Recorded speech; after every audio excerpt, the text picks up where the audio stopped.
Bienvenidos, soy el doctor Iván Dorador Funes, soy cirujano de mano y hoy día vamos a conversar respecto a las compresiones nerviosas periféricas, específicamente frente a las dos más frecuentes causas de consulta por esta causalidad, que son el síndrome túnel carpiano y el síndrome del túnel cubital. Nuestros objetivos a evaluar en esta presentación es conocer la fisiopatología de las compresiones nerviosas periféricas y su correlato con las manifestaciones clínicas. Conocer las estructuras anatómicas relacionadas con las compresiones nerviosas más frecuentes y identificar los síndromes más frecuentes, en este caso el síndrome túnel carpiano y el síndrome del túnel cubital. Además, es importante conocer los criterios diagnósticos de cada una de estas patologías y su estudio complementario, analizar las opciones de tratamiento médico y quirúrgico y por último conocer e identificar las complicaciones de cada uno de los tratamientos. Dentro de las compresiones nerviosas, el punto más importante es conocer la fisiopatología, en donde cambios microanatómicos del punto de vista del flujo sanguíneo, cambios fisiológicos y bioquímicos, se van sucediendo en forma progresiva a medida que va aumentando la compresión del nervio, y esta última instancia nos muestra y se hace manifiesto en la clínica. Por ende, el conocimiento de la fisiopatología nos permite analizar en qué etapa o en qué estadio de la enfermedad estamos. Uno de los factores más importantes analizados en los estudios hechos en la literatura es la cantidad de presión a la cual el nervio empieza a tener una anoxa. Se ha establecido que compresiones con valores entre 20 a 30 milímetros de mercurio ya provocan un bloqueo del retorno venoso en la circulación epineural.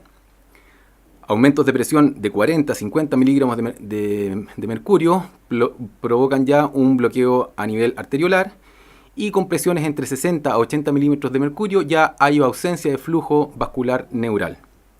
Presiones más extensas, como por ejemplo en un síndrome compartimental, donde podemos tener presiones entre 200 a 400 miligramos de mercurio, provocan un enlentecimiento severo y ausencia del flujo neural persistente hasta una semana después de retirado la anoxa.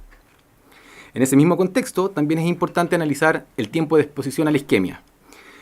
Cuando la compresión y por ende la isquemia se mantiene por periodos inferiores a 2 horas, los trabajos muestran que hay reversibilidad completa de la sintomatología y de los cambios fisiopatológicos en el nervio afectado.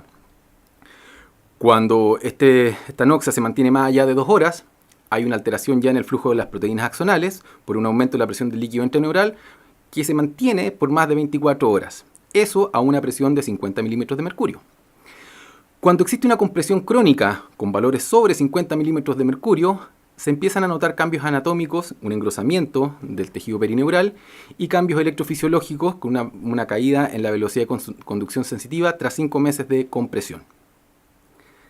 En ese contexto, este esquema nos permite evaluar cómo hay un correlato entre los cambios histopatológicos y la presencia de síntomas en el paciente que está afectado en esta patología. De esta forma, en la primera instancia, cuando se genera la compresión y por ende la alteración del flujo y empieza a aparecer el edema endoneural, empiezan a manifestarse las parestesias que son intermitentes o dinámicas. Cuando este proceso fisiopatológico sigue avanzando, empiezan a aparecer y se hacen manifiestas las parestesias constantes y la debilidad o fatigabilidad del segmento. Si la compresión se mantiene en el tiempo y empiezan a haber cambios anatómicos, hay una desmielinización localizada de las fibras, la que después con el tiempo se hace difusa hasta llegar a la degeneración axonal, que es la etapa final de la enfermedad. Del punto de vista clínico, se van manifestando inicialmente con la positividad de las maniobras provocativas, que las vamos a evaluar después del punto de vista del examen físico, alteraciones en la sensibilidad, hasta la pérdida de la discriminación en 2 puntos del punto de vista sensitivo y la atrofia o el entumecimiento del punto de vista motor. Es tremendamente importante cuando uno analiza los síndromes de compresión nerviosa tener un contexto anatómico completo, desde la formación y el origen del nervio hasta sus últimas ramas terminales, ya que el análisis segmentario de cada uno de los nervios, su trayecto, su relación con los distintos músculos y estructuras anatómicas, nos permite analizar desde el punto de vista clínico, mediante el examen físico, teniendo un correlato de más o menos un 80% entre lo que uno encuentra en el examen físico con la patología que estamos buscando. En este slide vemos cómo la anatomía del nervio mediano a izquierda y la anatomía del nervio cubital están presentadas en su relación desde el hombro hasta la mano. Y en ese segmento podemos identificar varias zonas donde se pudiesen generar conflictos de compresión a nivel óseo, a nivel muscular o a nivel de tabiques fibrosos, como por ejemplo en el síndrome de túnel carpiano. Una entidad importante a conocer dentro de estas patologías es el síndrome de double crutch. Es una entidad clínica en la cual pacientes que se manifiestan con síntomas de compresión nerviosa en un lugar habitual, por ejemplo un túnel carpiano, dentro de su examen físico y a la vez del estudio electrofisiológico demuestran lesiones del mismo nervio en zonas proximales. No está clara y definida actualmente la fisiopatología específica de esto, sin embargo se sospecha que la alteración del flujo proteico axonal, inicialmente distal, se va moviendo en forma retrógrada hasta generar conflicto de espacio en alguna otra zona anatómica donde pueda haber susceptibilidad para ser comprimida. En este caso, por ejemplo, en el síndrome de túnel carpiano, podemos ver pacientes con signología muy marcada en la muñeca, pero también signos de irritación a nivel radicular en la columna cervical. El diagnóstico del síndrome de double crutch se realiza en forma clínica y con un correlato electrofisiológico. Lo importante de este síndrome es que en aquellos pacientes que presentan manifestaciones de él, los resultados quirúrgicos pueden ser peores desde el punto de vista de la funcionalidad y de la resolución de casos respecto a los casos en que es una liberación específica de un solo punto. Frente a la presencia o sospecha de un síndrome de doble atrapamiento, lo ideal es realizar primero la cirugía más simple y la menos agresiva. En los casos en los cuales después de realizar este procedimiento, la sintomatología se mantiene o eventualmente la proximal se hace más presente, el tratamiento debiera ser la doble liberación. Ahora, vamos a hablar sobre el síndrome del túnel carpiano. El síndrome de túnel carpiano es la compresión nerviosa periférica más frecuente. Se presenta en el 1% de la población general, con una incidencia entre 1 a 3 por cada 1000 y una prevalencia de 50 por cada 1000 pacientes al año. Hay una relación de 2:1 respecto al sexo femenino. Es más frecuente sobre los 40 años. Hay un 45% de incidencia en el tercer trimestre del embarazo. Y este concepto es bastante importante. ¿Por qué? Porque de estos pacientes que debutan en el tercer trimestre del embarazo, más o menos un 60% tendrá una remisión espontánea una vez finalizado el embarazo y en el fondo el cambio hormonal que se genera dentro de los primeros 3 meses del puerperio. Sin embargo, aquellas pacientes que han tenido un síndrome de túnel carpiano durante el embarazo tienen una probabilidad un poco más alta, que va entre un 15 a 20%, de desarrollar un síndrome de túnel carpiano clásico en la evolución del tiempo.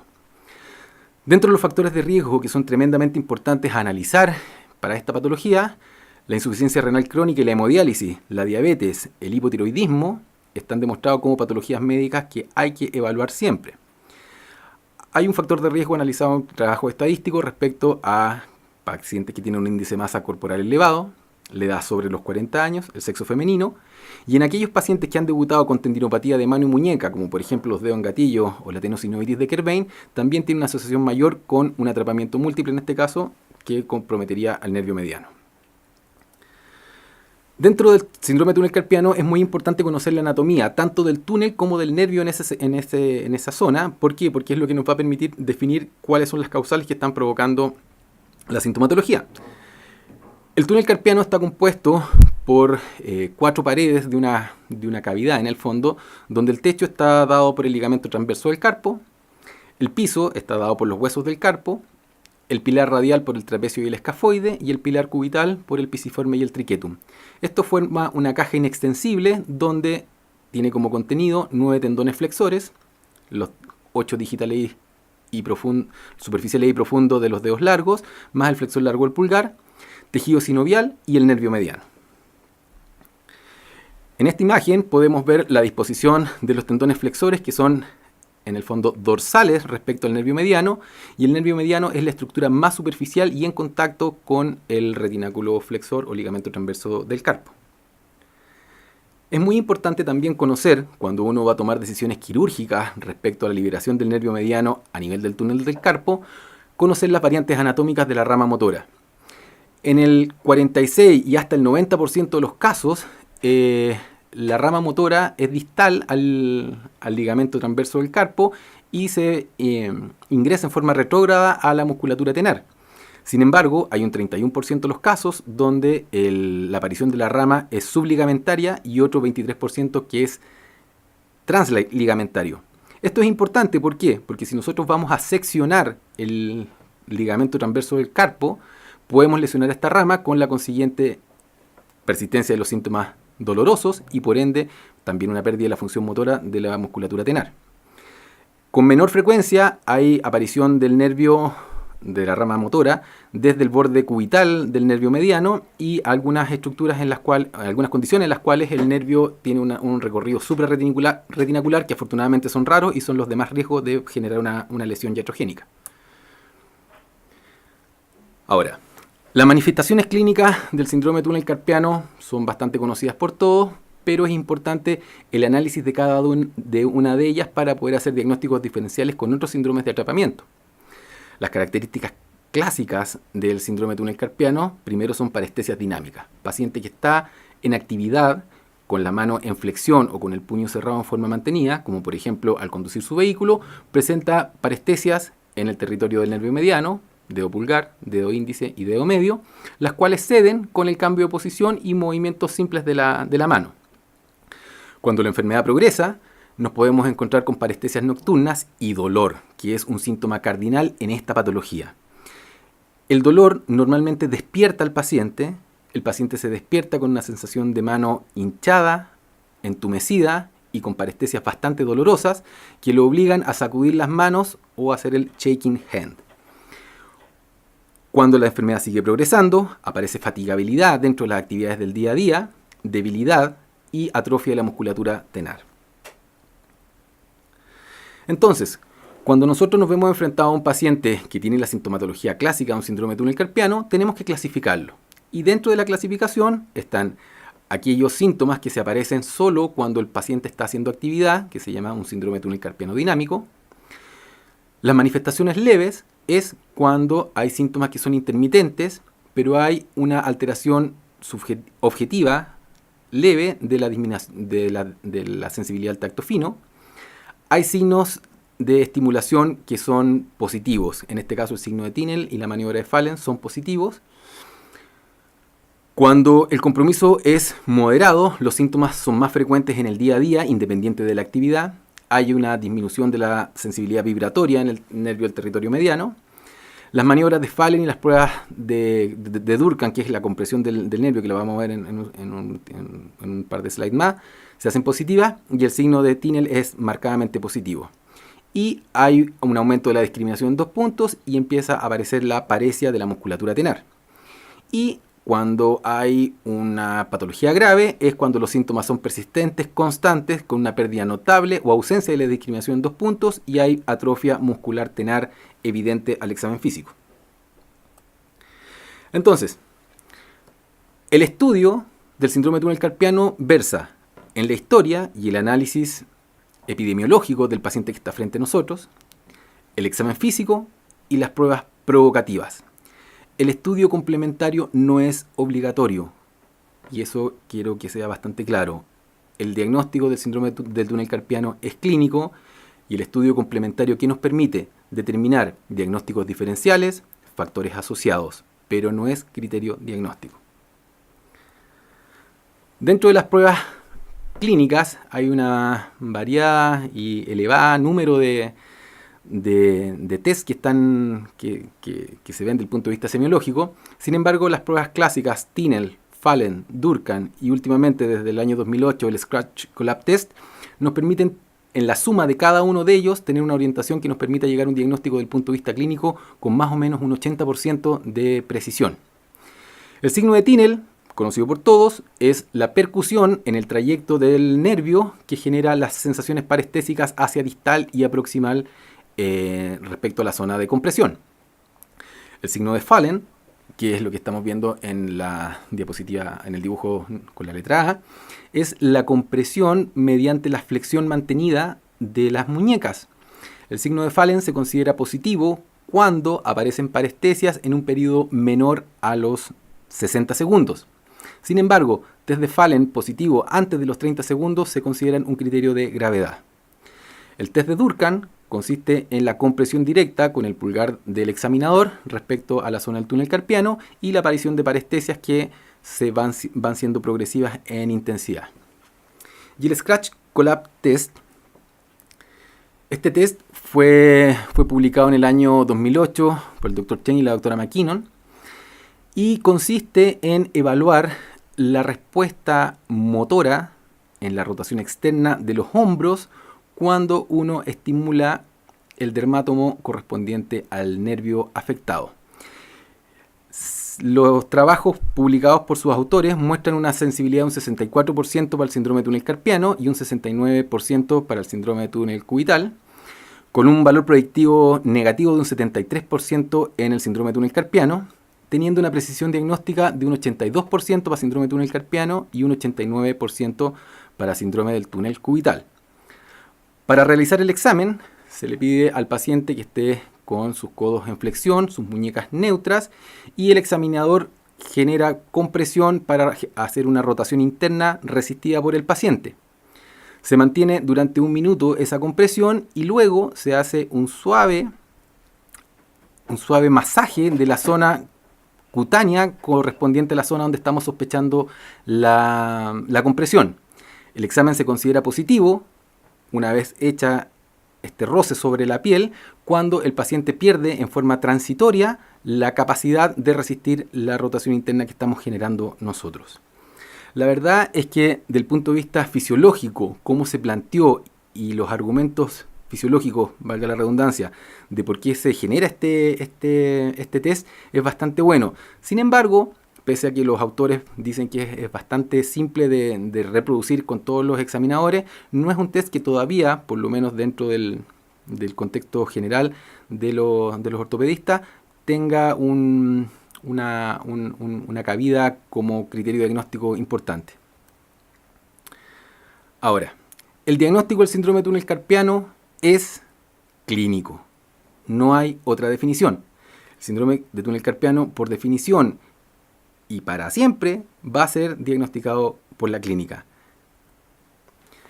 Ningún test por sí solo hace un diagnóstico de certeza, pero la suma de ellos es suficiente para establecer un diagnóstico. Si nosotros analizamos la epidemiología, la historia clínica, el examen físico, podemos llegar con un 80% a un diagnóstico de certeza. La electromiografía más la velocidad de conducción sensitiva se considera positiva cuando hay una latencia motora mayor a 4 milisegundos, una latencia sensitiva mayor a 3.5 milisegundos o una diferencial de 0,4 milisegundos entre el mediano y el cubital. O bien cuando ya aparecen patrones de fibrilación motora, pero que son hallazgos tardíos cuando hay atrofia de la musculatura tenar propiamente tal. Y el estudio imagenológico con ecografías permite evaluar, siempre con el contexto clínico, correlato entre un aumento del diámetro neural. El nervio dentro del túnel debiera tener un diámetro entre los 9 a 11 milímetros. Valores superiores a eso se consideran sugerentes de una neuropatía mediana. Sin embargo, la ecografía tiene otra funcionalidad que es muy importante y es que nos permite analizar desde el punto de vista anatómico otras causas secundarias de ocupación en el túnel, como por ejemplo sinovitis en el contexto de patologías reumatológicas, tenosinovitis por sobrecarga de los flexores, u gangliones u otras causas que estén ocupando el espacio. El tratamiento del síndrome de túnel carpiano es médico como primera línea del tratamiento en los casos dinámicos, leves y moderados. Es importante en el tratamiento médico el estudio siempre y la compensación de las patologías asociadas. Recordemos evaluar hipotiroidismo, diabetes, patologías reumatológicas. La tasa de mejoría de sintomática de los pacientes en estas condiciones, recordemos, dinámico, leve a moderado, es hasta un 70% en los casos leves a un año plazo. El tratamiento médico consiste principalmente en corregir aquellos factores que generan hiperpresión sobre el túnel carpiano. Y en este caso, el uso de una férula neutra nocturna es de tremenda importancia. En este acápite es importante recordar que las férulas comerciales que se encuentran normalmente como inmovilizadoras de muñeca mantienen la muñeca con una extensión entre 30 a 45 grados. Estudios fisiológicos han demostrado que con esa extensión también hay compresión del nervio, por ende la férula para el túnel carpiano no es un inmovilizador de muñeca, es una férula que se mantenga en 0 grados o hasta 10 grados de extensión. Eso es lo que permite la descompresión del nervio. No es necesario usarla durante el día. ¿Por qué? Porque se ha visto que eso tan solo con el uso nocturno el cambio de sintomatología es extremadamente significativo. Obviamente, si nosotros vemos que hay un correlato con las actividades manuales que nosotros desarrollamos, debemos cambiar ese patrón de actividad, generar el concepto de la pausa compensatoria manual cuando aquellas actividades que nosotros desarrollemos con flexión forzada de las muñecas o posiciones mantenidas de flexión no debieran estar presentes por más de 2 horas, que como vimos era el tiempo en el cual empiezan a haber cambios en el nervio si está comprimido. El uso de antiinflamatorios o pulsocorticoidales orales está avalado por la literatura y nos permite, además de disminuir los síntomas dolorosos del paciente, ayudarnos a disminuir el proceso inflamatorio propio de la noxa en el nervio. La infiltración corticoidal tiene resultados muy satisfactorios en los pacientes en las condiciones que requieren un tratamiento médico y se ha demostrado que pacientes infiltrados una sola vez pueden tener una remisión total de sus síntomas hasta 2 años posterior al procedimiento. La fisioterapia permite, además de generar alivio sintomático del dolor, permite además corregir los factores mecánicos respecto a poca elongación, pérdida de patrones musculares y además intentar neurodinamia para movilizar el nervio. Si bien la fisioterapia probablemente la gran mayoría de nosotros la ocupamos, el aval científico todavía no está tremendamente certificado respecto al uso de la neurodinamia en todos los pacientes con esta patología. Y el tiempo de evaluación de un tratamiento médico es 6 a 8 semanas. Es decir, nosotros podemos perfectamente a un paciente sintomático decirle vamos a intentarlo durante 1 mes y medio, 2 meses y vamos a ir viviendo qué pasa. Si la respuesta es negativa, la cirugía es el gold standard para la resolución de este caso. Aquí hay un slide donde podemos ver la forma de hacer la infiltración en la muñeca, que es un tema bastante importante. ¿Por qué? Porque no tener los conocimientos técnicos para hacerlo puede generar un daño permanente si es que la infiltración del corticoide es endoneural, ¿ya? Entonces, si nosotros vemos un paciente que está con sintomatología persistente o bien presenta un túnel carpiano con compromiso motor, las indicaciones son quirúrgicas. Las indicaciones del tratamiento quirúrgico son un síndrome de túnel carpiano agudo, es decir, en trauma, por ejemplo, una fractura de muñeca, una luxación perilunar, donde hay manifestaciones severas de dolor y alteraciones sensitivas, tiene indicación de liberación de inmediato. Por lo que vimos del punto de vista fisiopatológico al inicio, hay presiones tremendamente elevadas que cuando son superiores a 200 miligramos de mercurio ya generan cambios que son reversibles tardíos o irreversibles en el nervio. La segunda indicación es el compromiso motor o el compromiso motor tanto clínico o a la electromiografía y obviamente la refractaria al tratamiento médico. Y dentro de las opciones de tratamiento está el tratamiento abierto clásico, donde podemos ver a mano en el diagrama de la mano, es un abordaje un poco más amplio que recorre todo el borde de la eminencia tenar. El mini open, que es una incisión de más o menos 1 a 1.5 centímetros, un poco más medial que el abierto clásico. Tratamiento endoscópico y actualmente se están haciendo técnicas con el paciente despierto, como es la técnica Wallant, que en el fondo es paciente despierto con anestesia local, sin torniquete, en el fondo sin isquemia, ¿ya? Y eso permite una buena visualización, abarata los costos y permite una recuperación bastante rápida del paciente en el postoperatorio inmediato.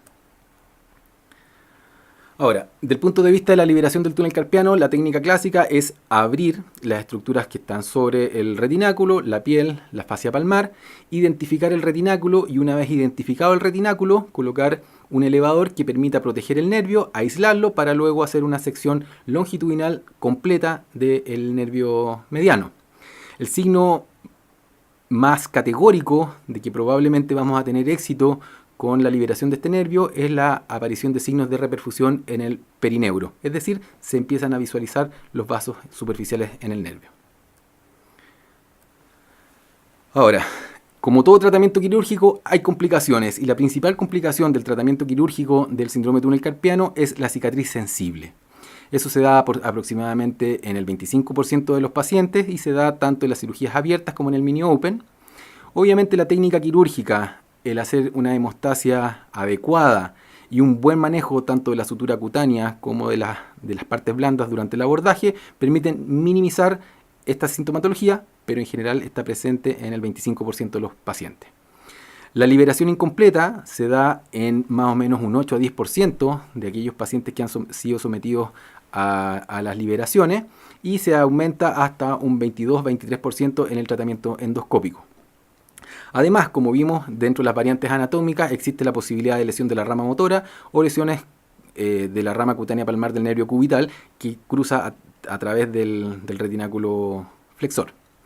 Y la recidiva. Este es un tema bastante importante porque se está descrito que un 7 a 20% de los pacientes sometidos a una liberación de nervio mediano a nivel del túnel carpiano pueden tener recidiva dentro de toda su vida. Así que es importante informar al paciente que existe la posibilidad de recidiva y que obviamente hay técnicas para manejarlas en el caso que se haga presente. Ahora, vamos a hablar ahora del segundo síndrome de compresión, que en este caso es el síndrome del túnel cubital. Es la segunda compresión periférica en frecuencia, tiene una incidencia de 21 por cada 100.000 pacientes al año.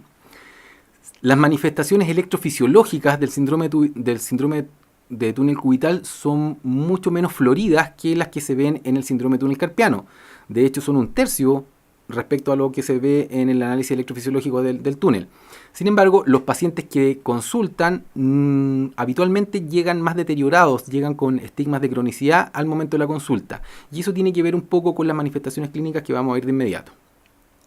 El cuadro crónico de compresión del nervio cubital a nivel del codo lleva a atrofia de la musculatura intrínseca de la mano, alteraciones sensitivas en el territorio cubital y por ende contractura articular que es de difícil manejo en la etapa posterior.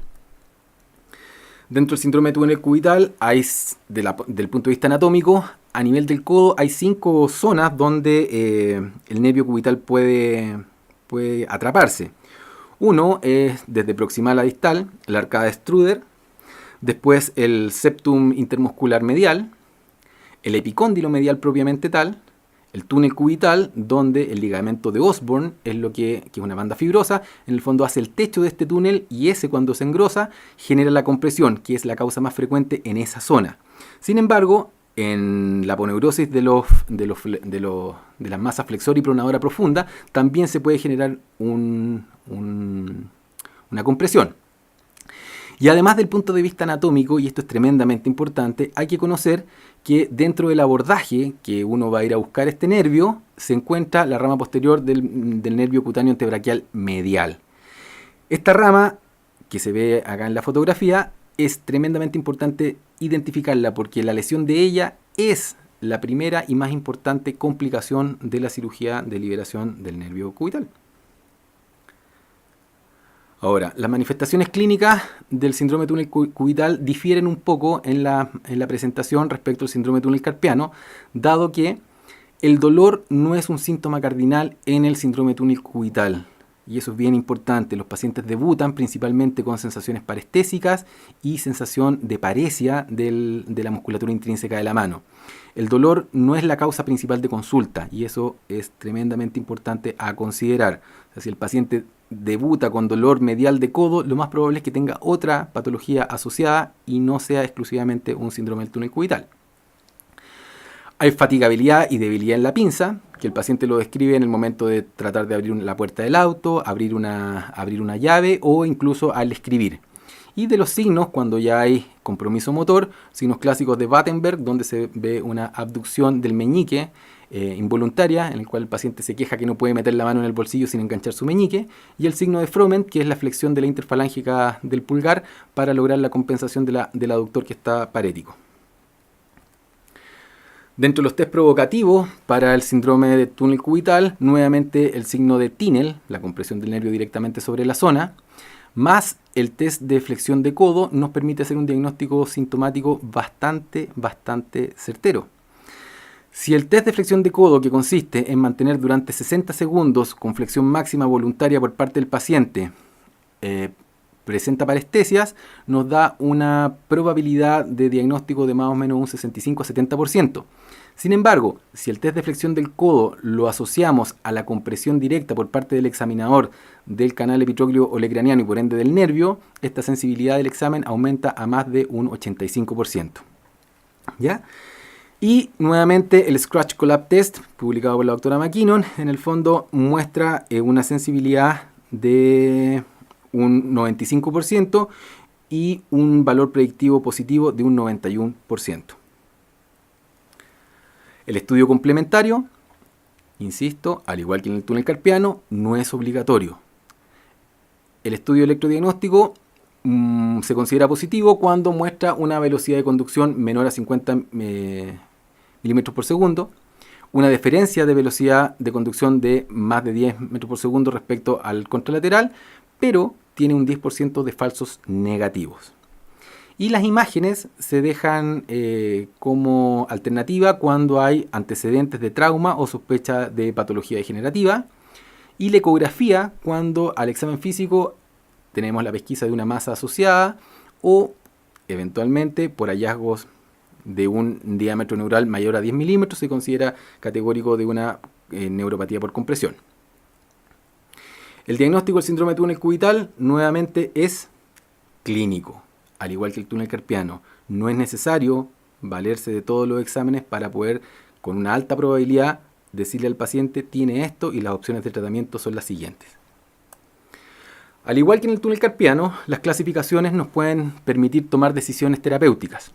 En este caso, para esta patología, está la clasificación de McGowan de Dellon modificada por McGowan, en la cual se clasifican en grados de 1 a 3, siendo el grado 2 teniendo un acápite A y B, dependiendo de los síntomas objetivos.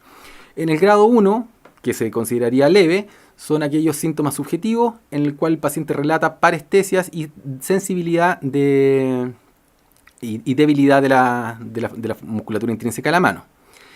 En el grado 2 hay síntomas objetivos, es decir, hay alteraciones de la sensibilidad sin atrofia muscular, pero el paciente relata debilidad propiamente tal. En el grado 2B, el paciente tiene síntomas objetivos, pero además se aprecia una pérdida en la función motora objetiva con grados de M3 o M4 y atrofia de la musculatura de la mano. Y el grado 3 es cuando hay una disfunción severa del punto de vista sensitivo y motor con parálisis de la musculatura intrínseca de la mano. Entonces, nuevamente, una vez que nosotros logramos hacer el diagnóstico en base a la sospecha clínica y el análisis epidemiológico, lo categorizamos y definimos la opción de tratamiento. El tratamiento médico está indicado en aquellas patologías que se consideran leve a moderado, es decir, las McGowan 1 y 2A. El tratamiento médico en este tipo de condiciones revela una mejoría de más o menos un 80 a 85% de los pacientes al cabo de un año de seguimiento. Y principalmente está mediado por un cambio en patrón de la actividad, donde se debieran restringir aquellas actividades que generen un aumento del tono y por ende de la masa del tríceps, porque genera en el fondo tracción del ligamento de Osborne y lo comprime. Utilizar una férula extensora que restrinja la flexión y lo ideal es que esta férula esté más o menos en 45 a 50 grados de extensión. El ferulaje puede usarse dentro de las actividades del día a día o bien durante la noche. La fisioterapia, al igual que en el síndrome de túnel carpiano, permite alivio sintomático del dolor y además el manejo neurodinámico permite buscar las otras zonas de compresión proximales y distales que son manejadas en forma bastante adecuada por los terapeutas. Los resultados satisfactorios de las distintas series van entre un 58 a un 90% con este tipo de tratamiento. Bien, si el tratamiento médico falla, tenemos que pasar al siguiente punto, que es el tratamiento quirúrgico. La indicación es el compromiso motor, McGowan-Dellon 2A y 3, refractariedad al tratamiento médico tras 2 a 4 meses de tratamiento y la progresión de los síntomas pese al tratamiento médico bien llevado. La luxación dinámica nativa que se da del nervio cubital, que se da más o menos en un 30% de la población, no es indicación de cirugía per se, a menos que el paciente esté sintomático. La cirugía, hay 3 técnicas quirúrgicas que ya están bien estandarizadas, es la descompresión in situ, la transposición, que puede ser subcutánea o submuscular, o la epicondilectomía medial. Estas 3 técnicas no tienen ninguna diferencia estadística significativa entre ellas y qué técnica optar va a ser por la que el cirujano conozca mejor, la que tenga menos comorbilidad y la que permita tener una recuperación lo más rápido posible para el paciente. En este caso estamos viendo un diagrama de cómo se realiza la transposición submuscular del nervio cubital, en donde se levanta y se seccionan las inserciones tendíneas de la masa flexora pronadora para generar un túnel bajo los músculos y permitir que el nervio tenga una excursión en ángulo recto en el fondo durante todo el proceso de flexo-tensión del codo. La osteotomía del epicóndilo medial busca en el fondo resecar una masa ósea que es el tope para que este nervio pueda moverse libremente durante la flexo-extensión del codo. Respecto a la osteotomía, es una cirugía obviamente mucho más cruenta, que de no hacerse en forma adecuada puede generar inestabilidad del codo, ya que tenemos que recordar que en el epicóndilo medial están insertos los complejos ligamentarios estabilizadores del codo. Entonces, la técnica actualmente pregonizada es hacer una osteotomía oblicua que permita hacia la parte anterior mantener todas las inserciones cápsulo-ligamentarias y resecar en el fondo masa ósea exclusivamente. Como lo veíamos recién, no hay diferencias significativas en el resultado de las distintas técnicas. La epicondilectomía tiene un 45% de dolor residual de codo, lo que no deja de ser significativo porque el paciente que se quejaba de debilidad y parestesias en la mano, ahora se va a quejar de dolor de codo durante un buen tiempo. El tratamiento endoscópico, al igual que en el túnel carpiano, se está pregonando como una alternativa, sin embargo, técnicamente es mucho más demandante, requiere una curva de aprendizaje. Los costos de la técnica endoscópica son distintos a los de las técnicas clásicas abiertas y la tasa de complicaciones endoscópicas respecto a los hematomas postoperatorios son bastante más altas, ¿ya? Y eso es un concepto bien importante que hay que manejar. Cuando nosotros tenemos un paciente que al examinarlo encontramos que tiene una luxación dinámica del nervio y clínica, se sugiere una transposición y o una epicondilectomía. Sin embargo, hay varios trabajos que han demostrado que la liberación in situ del nervio, sin hacer transposición en pacientes con luxación, pueden tener una tasa de éxito que va entre un 60 y 70%. Acá hay algunas imágenes de cómo se hace la transposición anterior. En el fondo se toma el nervio, se saca de su lecho habitual y mediante un puente de fascia que se pone bajo el nervio, se anterioriza el nervio y se deja la fascia puesta abajo para que no vuelva a caer dentro de la escotadura del canal epicondilo craneano del nervio. A la derecha vemos una transposición submuscular como la que vimos en el diagrama, donde se tienen que seccionar los tendones, cambiar el nervio y nuevamente reinsertar estos tendones. Las complicaciones de la cirugía, la principal y la más importante, la lesión del nervio cutáneo antebraquial medial, ¿ya? Este nervio, es importante conocerlo, tiene un trayecto que es paralelo al nervio cubital, solo que va más anterior y emite 2 ramas. Una rama proximal que está aproximadamente a 1.8 centímetros del epicóndilo medial y una rama distal que está aproximadamente entre 3 a 3.5 centímetros distal al epicóndilo medial. La lesión de esta rama, además de provocar anestesia en la zona del olecranon, provoca dolor persistente de codo, que es la complicación de esta cirugía. Otra complicación es la inestabilidad y la luxación neural en los casos en que se hace una descompresión in situ. Para evitar esta complicación, se sugiere no realizar la disección circular de todo el nervio, porque además altera en el fondo los vasos nutricios del nervio. Y frente a encontrarse con una luxación con un nervio que ya está dañado, tendría la indicación de hacer un procedimiento un poco más agresivo, en este caso una transposición. Y la otra complicación, y esto es bien importante explicárselo a los pacientes, es la persistencia de síntomas. A diferencia del túnel carpiano, donde la mejoría sintomática es tremendamente alta, en la patología del nervio cubital es más lenta y eventualmente puede no llegar a resolverse las parestesias distales en algunas actividades. Y eso hay que explicarlo al paciente porque se presenta entre un 15 a 20% de los casos.